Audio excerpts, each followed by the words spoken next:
ಮನಸ್ಸು ಮಂದಾರ ಅಧ್ಯಾಯ 4. ಪದ್ಮಿನಿ ಬಟ್ಟೆ ಒಗೆದು ಒಣಹಾಕುತ್ತಿದ್ದಾಗ ಪ್ರಮೋದ್ ಮನೆಯ ಕೆಲಸದವಳು ಮುನಿಯಮ್ಮ ಬಂದು ಕೂಗಿದಳು. ಪದ್ಮಮ್ಮೋರೆ, ನಿಮ್ಮನ್ನು ಅಮ್ಮವರು ಕರೀತಾ ಇದ್ದಾರೆ.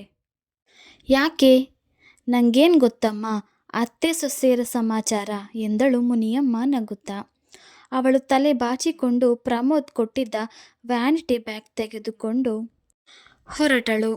ಅಮ್ಮ, ಅತ್ತೆ ಮನೆಗೆ ಹೋಗಿ ಹಾಗೆ ಪೋಸ್ಟ್ ಆಫೀಸಿಗೆ ಹೋಗಿ ಬರ್ತೀನಿ. ಪೋಸ್ಟ್ ಆಫೀಸಿಗ? ಯಾಕೆ? ಅಪ್ಪ ಹೇಳಿದ್ರಲ್ಲ, ಆ ಅಡ್ರೆಸ್ಗೆ ಅಪ್ಲೈ ಮಾಡ್ತಿದ್ದೇನೆ. ಗಾಯತ್ರಿ ಜೊತೆ ಯದ್ವಾ ತದ್ವಾ ಮಾತಾಡಬೇಡ, ಅವಳು ಏನಾದರೂ ಅಂದ್ಕೋತಾಳೆ.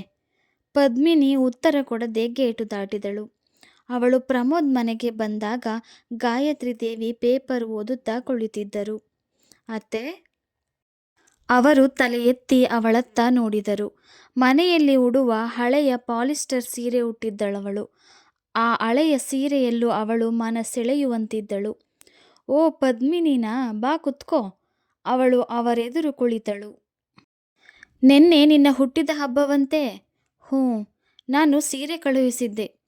ಅಮ್ಮ ಕೊಟ್ಟರು, ಅದನ್ನು ಉಟ್ಕೊಂಡು ಬಂದು ನಮಸ್ಕಾರ ಮಾಡಬಾರ್ದಿತ್ತಾ? ಒಳ್ಳೆಯ ಗಂಡ ಸಿಗಲಿ ಅಂತ ಆಶೀರ್ವಾದ ಮಾಡ್ತಿದ್ದೆ.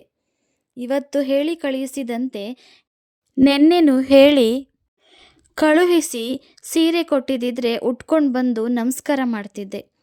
ಆ ವಿಚಾರ ಬಿಡು, ನೀನು ಯಾಕೆ ಅನಾವಶ್ಯಕವಾಗಿ ಖರ್ಚು ಮಾಡಿ ಪ್ರಮೋದ್ಗೆ ಹೋಟೆಲ್ನಲ್ಲಿ ತಿಂಡಿ ಕೊಡಿಸ್ದೆ? ಅವರು ತನ್ನನ್ನು ಕರೆಸಿರುವ ಉದ್ದೇಶ ಅರಿವಾದೊಡನೆ ಅವಳ ಮುಖ ಗಂಭೀರ ಭಾವ ತಳೆಯಿತು. ಫ್ರೆಂಡ್ಸ್ಗೆ ಖರ್ಚು ಮಾಡುವುದನ್ನು ನಾನು ಅನಾವಶ್ಯಕ ಖರ್ಚು ಅಂತ ಭಾವಿಸಿಲ್ಲ ಅತ್ತೆ. ಅವನೆಲ್ಲಿ ಫ್ರೆಂಡ್ ನಿನಗೆ? ಅವನ ಅಂತಸ್ತೇನು, ನಿನ್ನ ಅಂತಸ್ತೇನು? ಯಾರ ಜೊತೆ ಹೇಗಿರಬೇಕು ಅಂತ ನಿನಗೆ ಗೊತ್ತಿಲ್ವಾ? ನೀವು ಹೇಳ್ತಾ ಇರೋದೇನು? ನಾನು ಏನು ಹೇಳಿದ್ದೇನೆ ಅನ್ನುವುದನ್ನು ಚೆನ್ನಾಗಿ ಅರ್ಥ ಮಾಡ್ಕೊ. ನೀನು ಪ್ರಮೋದ್ ಕೈ ಹಿಡಿಯುವ ಕನಸು ಕಂಡಿದ್ದರೆ ಅದನ್ನು ಮರೆತು ಬಿಡು. ರೂಪ ಇದೆ ಅಂತ ಅವನ ಮುಂದೆ ನವಿಲಿನ ಹಾಗೆ ನಲಿದಾಡಿ ಅವನನ್ನು ನಿನ್ನ ಕಡೆ ಎಳೆದುಕೊಳ್ಳೋಕೆ ಪ್ರಯತ್ನ ಪಡಬೇಡ. ಬಡವರು ಅಂತ ಹತ್ತಿರ ಸೇರಿಸಿದ್ರೆ ತಲೆಯ ಮೇಲೆ ಕುಳಿತುಕೊಳ್ಳುವುದಾ? ಅವರ ಮಾತು ಕೇಳಿ ಪದ್ಮಿನಿ ಕೆಣಕಿದ ಫಣಿಯಂತೆ ಎದ್ದು ನಿಂತಳು. ಅತ್ತೆ, ನಾವು ಬಡವರು ಅಂತ ಕರುಣೆಯಿಂದ ನೀವು ಕರೆದುಕೊಂಡು ಬಂದಿಲ್ಲ ಅಂತ ನನಗೂ ಗೊತ್ತು, ನಿಮಗೂ ಗೊತ್ತು. ನಿಮ್ಮ ಅನುಕೂಲಕ್ಕೆ ನೀವು ಕರೆದುಕೊಂಡು ಬಂದ್ರಿ. ನಾನು ನಿಮ್ಮ ಮಗ ಯಾವತ್ತೂ ಮದುವೆಯ ಬಗ್ಗೆ ಮಾತಾಡಿಲ್ಲ. ನಿಮಗೆ ನನ್ನನ್ನು ಕಂಡ್ರೆ ಮೊದಲಿನ ಅಭಿಮಾನವಿಲ್ಲ ಅಂತ ತಿಳಿದ ಮೇಲೆ ನಾನು ನಿಮ್ಮ ಮನೆಯ ಹೊಸಿಲು ತುಳಿದಿಲ್ಲ. ಈ ದಿನ ನೀವು ಹೇಳಿ ಕಳುಹಿಸಿದ್ದಕ್ಕೆ ನಾನು ಬಂದಿದ್ದು. ನನ್ನ ಮಗನ ಜೊತೆ ಯಾಕೆ ಸುತ್ತಾಡ್ತಿದ್ದೀಯಾ? ಪ್ರಮೋದ್ ನನ್ನ ಸ್ನೇಹಿತ. ಚಿಕ್ಕಂದಿನಿಂದ ನಾವಿಬ್ಬರು ಒಟ್ಟಿಗೆ ತಿರುಗುತ್ತಿದ್ದೇವೆ. ಈಗ ಅದನ್ನು ಬಿಡೋಕ್ಕಾಗಲ್ಲ. ಸುತ್ತಾಡುವ ಪ್ರೋಗ್ರಾಂಗಳನ್ನು ಹಾಕೋದು ನಿಮ್ಮ ಮಗನೇ ಹೊರತು ನಾನಲ್ಲ. ಪ್ರತಿದಿನ ಅವನು ನನಗೆ ಹೂವು ಕಳಿಸ್ತಾನೆ. ಪ್ರತಿ ವರ್ಷ ನನ್ನ ಹುಟ್ಟಿದ ಹಬ್ಬಕ್ಕೆ ಒಳ್ಳೆಯ ಪ್ರೆಸೆಂಟೇಷನ್ ಕೊಡ್ತಾನೆ. ಬುದ್ಧಿ ಹೇಳುವುದಾದರೆ ನಿಮ್ಮ ಮಗನಿಗೆ ಹೇಳಿ. ಪದ್ಮಿನಿ, ಯಾರಿಗೆ ಬುದ್ಧಿ ಹೇಳಬೇಕು ಅಂತ ನನಗೆ ಗೊತ್ತಿದೆ. ನೀನು ಇನ್ಮೇಲೆ ಅವನ ಜೊತೆ ಮಾತಾಡಕೂಡದು. ಅವನ ಜೊತೆ ಎಲ್ಲಿಗೂ ಹೋಗಕೂಡದು. ಅತ್ತೆ, ಅವನಾಗಿ ಕರೆದರೆ ಹೇಗೆ ಬರಲ್ಲ ಅನ್ಲಿ? ಅವನಾಗಿ ಮಾತಾಡ್ಸಿದ್ರೆ ಹೇಗೆ ಮಾತಾಡದೆ ಸುಮ್ಮನಿರಲಿ? ಅವನು ಮದುವೆ ಮಾಡ್ಕೋ ಅಂತ ಕೇಳ್ತಾನೆ, ಮಾಡ್ಕೊಂಬಿಡು, ವ್ಯಂಗ್ಯವಾಗಿ ಹೇಳಿದರು ಗಾಯತ್ರಿ ದೇವಿ. ಯಾಕಾಗಬಾರದು? ಪ್ರಮೋದ್ ಅವನಾಗಿ ಕೇಳಿದರೆ ಮದುವೆಯಾಗುವುದಕ್ಕೆ ನಾನು ಸಿದ್ಧ. ಪದ್ಮಿನಿ, ಯಾಕತ್ತೆ ಅಷ್ಟು ಆಶ್ಚರ್ಯ? ಪ್ರಮೋದ್ನಂತಹ ಶ್ರೀಮಂತ, ವಿದ್ಯಾವಂತ, ಸುಂದರ ಯುವಕನನ್ನು ವರಿಸುವ ಅವಕಾಶವನ್ನು ಯಾರು ತಾನು ಕಳೆದುಕೊಳ್ತಾರೆ? ಆದರೆ ಧೈರ್ಯವಾಗಿರಿ. ನಾನಾಗಿ ನಾನೇ ಮೇಲೆ ಬಿದ್ದು ನಿಮ್ಮ ಮಗನ್ನ ಮದುವೆಯಾಗು ಅಂತ ಕೇಳಲ್ಲ. ಅವನಾಗೆ ಕೇಳಿದರೂ ನಿಮ್ಮ ಒಪ್ಪಿಗೆ ಇಲ್ಲದೆ ಈ ಮನೆ ಸೊಸೆಯಾಗಿ ಖಂಡಿತ ಬರಲ್ಲ. ಸಾಧ್ಯವಾದರೆ ನಿಮ್ಮ ಮಗನಿಗೆ ಬುದ್ಧಿ ಹೇಳಿ. ಪದ್ಮಿನಿ ಅಷ್ಟು ಮಾತ್ರ ಹೇಳಿ ಬಿರುಗಾಳಿಯಂತೆ ಹೊರಗೆ ಹೊರಟಳು. ಗಾಯತ್ರಿ ದೇವಿ ಸುಸ್ತಾಗಿ ಸೋಫಾಗೆ ಹೊರಗೆ ಕುಳಿತರು. ಪ್ರಮೋದನಿಗೆ ಬುದ್ಧಿ ಹೇಳುವ ಶಕ್ತಿ ನನಗಿದೆಯೇ? ನಾನು ಹೇಳಿದ್ರೆ ಅವನು ಕೇಳ್ತಾನಾ? ಮೊದಲಿನಿಂದ ನಾನು ಎಚ್ಚರದಿಂದ ಇರಬೇಕಿತ್ತು. ಏನೋ ಹುಡುಗ್ರು ತಾನೇ ಅಂತ ಸುಮ್ಮನಿದ್ದುದೇ ತಪ್ಪಾಯಿತು. ಇವಳನ್ನು ನಾನು ಹೇಗೆ ಸೊಸೆ ಅಂತ ಒಪ್ಕೊಳ್ಳಲಿ? ಈಗಲೇ ದಬಾಯಿಸ್ತಾಳೆ. ಈ ಮನೆ ಸೊಸೆಯಾಗಿ ಬಂದಮೇಲೆ ನನಗೆ ಬೆಲೆ ಕೊಡ್ತಾಳಾ? ಇವರಿಬ್ಬರ ಸ್ನೇಹ ತಪ್ಪಿಸಬೇಕು ಎಂದುಕೊಂಡರು. ವಾರ ಕಳೆಯಿತು. ಪದ್ಮಿನಿ 4-6 ಕಡೆಗೆ ಇಂಟರ್ವ್ಯೂಗೆ ಹೋಗಿ ಬಂದಳು. ಕೊನೆಗೆ ಪ್ಯಾಕೇಜ್ ಇಂಡಸ್ಟ್ರಿಯೊಂದರಲ್ಲಿ ಟೈಪಿಸ್ಟ್ ಕೆಲಸ ಸಿಕ್ಕಿತು. ಆ ಇಂಡಸ್ಟ್ರಿ ಇದ್ದದ್ದು ಶಿವಾಜಿನಗರದಲ್ಲಿ. ಬೆಳಗ್ಗೆ 8 ಗಂಟೆಗೆ ಮನೆ ಬಿಟ್ಟರೆ ಅವಳು ವಾಪಸ್ಸಾಗುತ್ತಿದ್ದದ್ದು ರಾತ್ರಿ 7 ಗಂಟೆಗೆ. 800 ಸಂಬಳ, ಜೊತೆಗೆ ಬಸ್ ಚಾರ್ಜ್ ಸಿಗುತ್ತಿತ್ತು. ಪ್ರಮೋದನ ಭೇಟಿ ತುಂಬ ಅಪರೂಪನಾಗಿ ಹೋಯಿತು. ಭಾನುವಾರಗಳಲ್ಲಿ ಅವಳು ಏಳುತ್ತಿದ್ದುದೇ 8:30ಗೆ. ತನ್ನ ಸೀರೆಗಳನ್ನು ಒಗೆದು ಇಸ್ತ್ರಿ ಮಾಡಿ ತಲೆಗೆ ಸ್ನಾನ ಮಾಡಿ ಊಟ ಮುಗಿಸುವ ವೇಳೆಗೆ ಮಧ್ಯಾಹ್ನ 2 ಗಂಟೆಯಾಗುತ್ತಿತ್ತು. ನಂತರ ಲತಾ ಮನೆಗೆ ಹೋಗಿ ಸಿನಿಮಾ ನೋಡಿ ಅವಳ ಜೊತೆ ಒಂದು ರೌಂಡ್ ಹೋಗಿ ಬರುತ್ತಿದ್ದಳು. ಒಮ್ಮೊಮ್ಮೆ ಪ್ರಮೋದ್ ಎದುರಾಗುತ್ತಿದ್ದ. ಅವನ ಜೊತೆ ಸ್ನೇಹಿತರಿರುತ್ತಿದ್ದರು. ಮಾತನಾಡಲಾಗುತ್ತಿರಲಿಲ್ಲ. ಮುಗುಳು ನಗೆಯ ವಿನಿಮಯ ನಡೆಯುತ್ತಿತ್ತು. ಒಮ್ಮೊಮ್ಮೆ ಅವನೇ ಬೈಕ್ ನಿಲ್ಲಿಸಿ ಹೇಗಿದ್ದೀಯಾ ಎನ್ನುತ್ತಿದ್ದ. ಒಂದು ಭಾನುವಾರ ಅವಳು ಏಳುವ ಹೊತ್ತಿಗೆ ಅವನು ಕಾಣಿಸಿದ. ಏನೇ ಹೀಗೆ ಹೇಳ್ತಿದ್ದೀಯ ಸೋಮಾರಿ? ದಿನ ಅಲೆದಾಡಿ ಎಷ್ಟು ಸಾಕಾಗಿರುತ್ತೆ ಗೊತ್ತಾ? ರಜಾ ಸಿಕ್ಕಿದ್ರೆ ಸಾಕು ಅನ್ನಿಸ್ತಿರುತ್ತೆ. ಅವಳತ್ತಲೆ ನೋಡುತ್ತಾ ಅವನು ಹೇಳಿದ. ಅದಕ್ಕೆ ತುಂಬ ಹಿಡಿದೋಗಿದ್ದೀಯಾ? ಏನು ಸಮಾಚಾರ? ರಾಯರು ಇಲ್ಲಿವರೆಗೂ ಪಾದ ಬೆಳೆಸಿದ್ದೀರಲ್ಲ. ನಿಂಗೆ ವಿಷಯ ಗೊತ್ತಿಲ್ವಾ? ಏನು ವಿಷಯ? ನನ್ನ ರಿಸಲ್ಟ್ ಬಂತು. ನಾನು 3ನೇ ರ್ಯಾಂಕ್ ಬಂದಿದ್ದೇನೆ. ಅಭಿನಂದನೆಗಳು. ಥ್ಯಾಂಕ್ಸ್. ಸ್ವೀಟ್ ಬೇಡವಾ? ತಂದಿದ್ದೀಯಾ? ಅವನು ಸ್ವೀಟ್ಸ್ ಪ್ಯಾಕೆಟ್ ಇಂದು ಕೈಲಿತ್ತು ಹೇಳಿದ. ಅಮ್ಮಂಗೆ ಕೊಡು. ಇಂದು ಒಳಗೆ ಓಡಿದಳು. ಇವತ್ತು ಸಾಯಂಕಾಲ ಸಿಗ್ತೀಯಾ? ಸ್ವೀಟ್ ಕೊಡಿಸ್ತೀನಿ. ಒಂದು ಕ್ಷಣ ಅವಳ ಮನ ಹಿಂಜರಿಯಿತು. ಆದರೆ ಮರುಕ್ಷಣ ಅವನ ಜೊತೆ ಕಾಲ ಕಳೆಯುವ ಅವಕಾಶವನ್ನು ತಪ್ಪಿಸಿಕೊಳ್ಳದಿರಲು ಮನ ಬಯಸಿತು.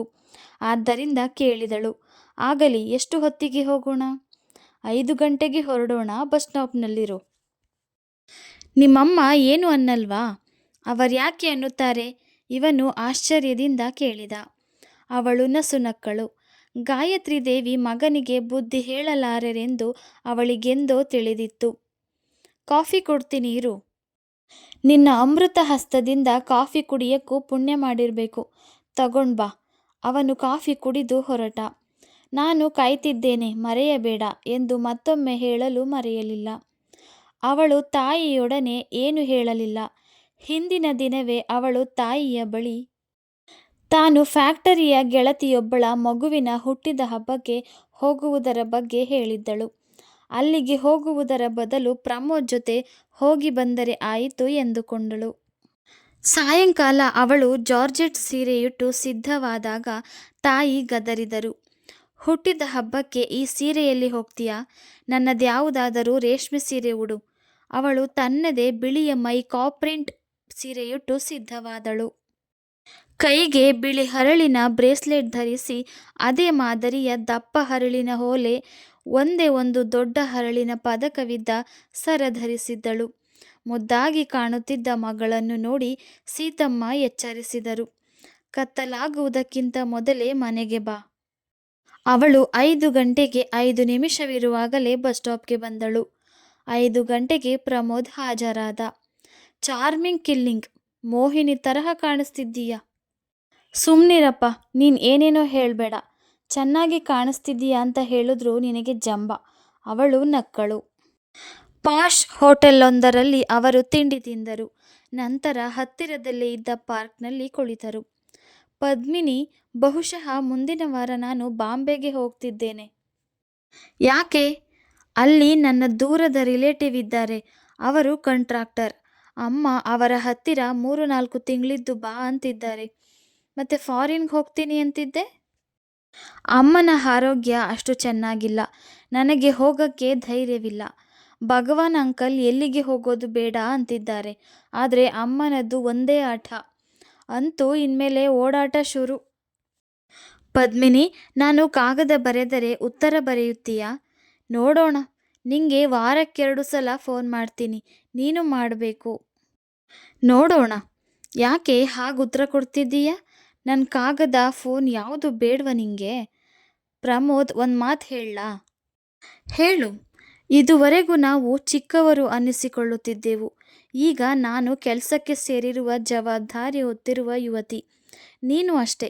ನಿನ್ನ ಮನೆಯ ಯಜಮಾನ.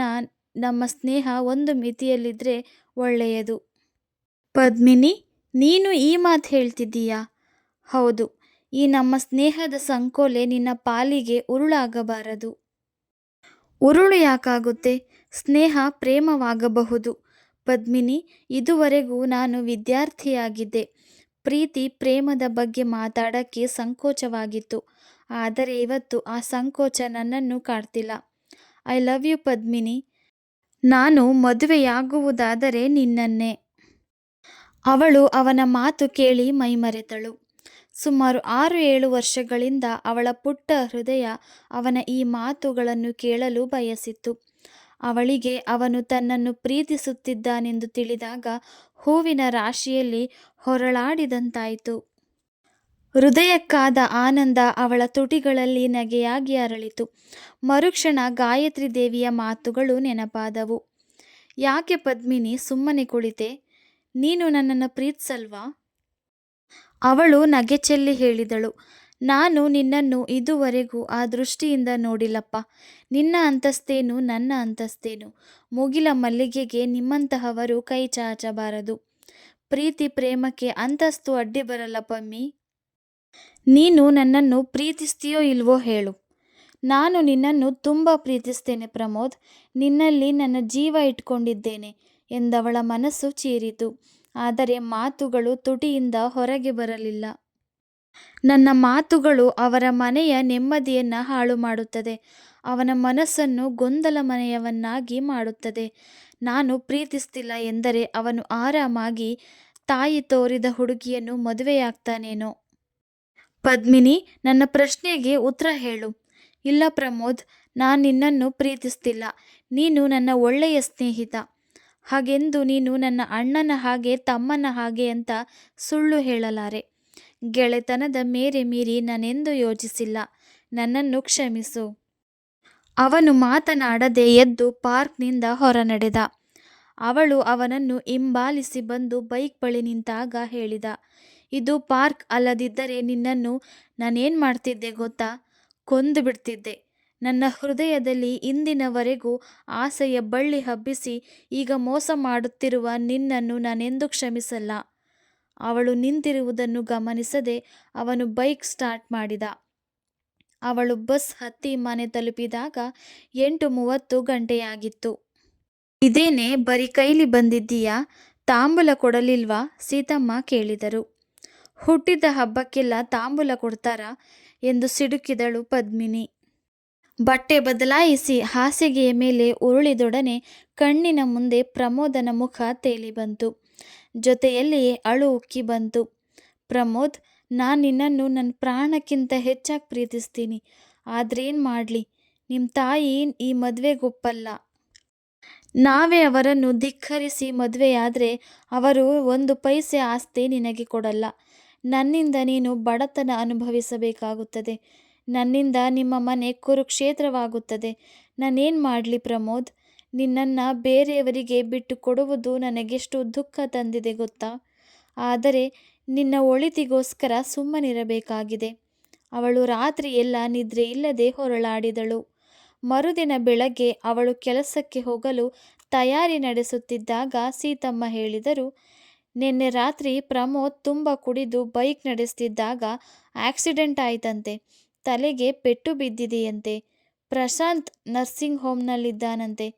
ಪಾಪ ಗಾಯತ್ರಿ ತುಂಬ ಹೆದರಿಬಿಟ್ಟಿದ್ದಾಳೆ. ನಿಮ್ಮಪ್ಪ ಅಲ್ಲೇ ಇದ್ದಾರೆ. ಪದ್ಮಿನಿಯ ಎದೆಯ ಬಡಿತ ಜೋರಾಯಿತು. ನನ್ನ ಮಾತುಗಳಿಂದ ನೊಂದು ತುಂಬ ಕುಡಿದನೋ ಏನೋ. ಅಮಲಿನಲ್ಲಿ ರೈಡ್ ಮಾಡುವಾಗ ಆಕ್ಸಿಡೆಂಟ್ ಆಯಿತೋ ಏನೋ. ನಾನೀಗ ಏನು ಮಾಡಲಿ? ಪ್ರಮೋದನಿಗೆ ಬಾಯಿ ಬಿಟ್ಟು ಏನು ಹೇಳುವಂತಿಲ್ಲ. ಅವನ ಕೈ ಹಿಡಿದರೆ ಗಾಯತ್ರಿ ದೇವಿಯ ಜೊತೆ ದ್ವೇಷ ಕಟ್ಟಿಕೊಳ್ಳಬೇಕು. ಈ ಸಮಸ್ಯೆಗೆ ಪರಿಹಾರವೆಲ್ಲಿಂದ? ಅವಳು ತನ್ನ ಮನದ ಭಾವನೆಗಳಿಗೆ ತೆರೆ ಹಾಕಿ ತಾಯಿಗೆ ಹೇಳಿದಳು, ಅಮ್ಮ, ನಾನಿವತ್ತು ರಜೆ ಹಾಕ್ತೀನಿ. ನೀನು ಹೋಗಿ ಅತ್ತೆ ಜೊತೆ ಇರು. ನೀನು ಬರಲ್ವೇನೆ? ನಾನು ಬಂದರೆ ಅತ್ತೆ ಬಿ ಪಿ ಜಾಸ್ತಿ ಆಗುತ್ತೆ. ನೀನು ಹೋಗ್ಬಾ. ಸೀತಮ್ಮ ಪುನಃ ಬಲವಂತ ಮಾಡಲಿಲ್ಲ. ಅವರು ಹೊರಟು ನಿಂತಾಗ ಅವಳೇ ಹೇಳಿದಳು, ಅಮ್ಮ, ಪ್ರಮೋದ್ ಹೇಗಿದ್ದಾನೆ ಅಂತ ಲತಾ ಮನೆಗೆ ಫೋನ್ ಮಾಡಿ ತಿಳಿಸು. ಆಗಲಿ, ನೀನು ಅಡಿಗೆಗಿಡು ಎನ್ನುತ್ತಾ ಆಕೆ ಹೊರಟರು. ತಮ್ಮ ಫ್ಯಾಕ್ಟರಿಗೆ ಹತ್ತಿರದ ಬೂತ್ನಿಂದ ಫೋನ್ ಮಾಡಿ ರಜದ ಬಗ್ಗೆ ಹೇಳಿ ಅವಳು ಕುಕ್ಕರ್ ಇಟ್ಟಳು. ತರಕಾರಿ ಹೆಚ್ಚುತ್ತಿದ್ದಾಗ ಲತಾ ಒಳಗೆ ಬಂದಳು. ಇದೇನೇ, ನೀನು ಇಲ್ಲೇ ಇದ್ದೀಯಾ? ಇವತ್ತು ರಜೆ ಹಾಕಿದ್ದೀನಿ. ನಾನು ನರ್ಸಿಂಗ್ ಹೋಮ್ನಿಂದ ಬರ್ತಿದ್ದೀನಿ. ಪ್ರಮೋದ್ ಹೇಗಿದ್ದಾನೆ? ಜ್ಞಾನ ಬಂದಿದೆ, ಗಾಬರಿಯಾಗುವಂಥದ್ದೇನಿಲ್ಲ. ಹೌದಾ, ತುಂಬ ಪೆಟ್ಟು ಬಿದ್ದಿದ್ದೀಯಾ? ಬಲಗೈ ಬಲಮಂಡಿ ತರಚಿದೆ, ಮುಖದ ಎಡಭಾಗ ತರಚಿದೆ. ಆದರೆ ಏನು ತೊಂದರೆಯಾಗಿಲ್ಲ, ಚೆನ್ನಾಗಿ ಮಾತಾಡ್ತಿದ್ದಾನೆ. ಅಬ್ಸರ್ವೇಷನ್ಗೋಸ್ಕರ 3 ದಿನ ಇಟ್ಟುಕೊಳ್ತಾರಂತೆ. ಸದ್ಯ ಹುಷಾರಾಗಿದ್ದಾನಲ್ಲ ಎನ್ನುತ್ತಾ ಒಳಗೆ ಹೋಗಿ ಇಬ್ಬರಿಗೂ ಕಾಫಿ ತಂದಳು. ಕಾಫಿ ಕುಡಿದು ಕಪ್ ಕೆಳಗಿಡುತ್ತಾ ಲತಾ ಕೇಳಿದಳು, ನೀನ್ಯಾಕೆ ನೋಡೋಕ್ಕೆ ಬರಲಿಲ್ಲ? ನನ್ನನ್ನು ನೋಡಿದ ತಕ್ಷಣ ಕೇಳಿದ, ಪದ್ಮಿನಿ ಬರಲಿಲ್ವಾ ಅಂತ. ಪದ್ಮಿನಿ ಮಂಡಿಗೆ ಮುಖ ಊರಿ ಬಿಕ್ಕಿದಳು. ಏನಾಯಿತು ಪದ್ಮಿನಿ? ಅವಳು ಪ್ರಮೋದ್ನ ಪ್ರೇಮ, ಗಾಯತ್ರಿ ದೇವಿಯ ಹಠದ ಬಗ್ಗೆ ಹೇಳಿದಳು. ನೀನು ಪ್ರಮೋದ್ ಪ್ರೀತಿಸ್ತಿದ್ದೀಯೋ ಇಲ್ವೋ? ಅದನ್ನು ಬಾಯಿ ಬಿಟ್ಟು ಹೇಳಬೇಕೇನೇ? ನಿನಗೆ ಗೊತ್ತಿದೆ, ಆದರೆ ಹಾಗೆಂದು ಅವನೆದುರು ಒಪ್ಪಿಕೊಳ್ಳುವಂತಿಲ್ಲ. ನೀನು ಅವನಮ್ಮನ ಹತ್ತಿರ ಹೇಳಿರುವುದೇನು ಜ್ಞಾಪಿಸ್ಕೊ. ಅವನಾಗಿ ಪ್ರಪೋಸ್ ಮಾಡಿದರೆ ಮದುವೆ ಮಾಡಿಕೊಳ್ಳುತ್ತೇನೆ ಅಂತ ತಾನೆ. ಹಾಗೆ ಹೇಳಿರಬಹುದು, ಆದರೆ ಅದೆಲ್ಲ ನಡೆಯುವ ಮಾತೇನೆ. ನನ್ನಿಂದ ಅವರ ಮನೆ ಶಾಂತಿ ಹಾಳಾಗಬಾರ್ದು. ಸಂಚಿಕೆ ಮುಂದುವರಿಯುತ್ತದೆ, ನಿರೀಕ್ಷಿಸಿ.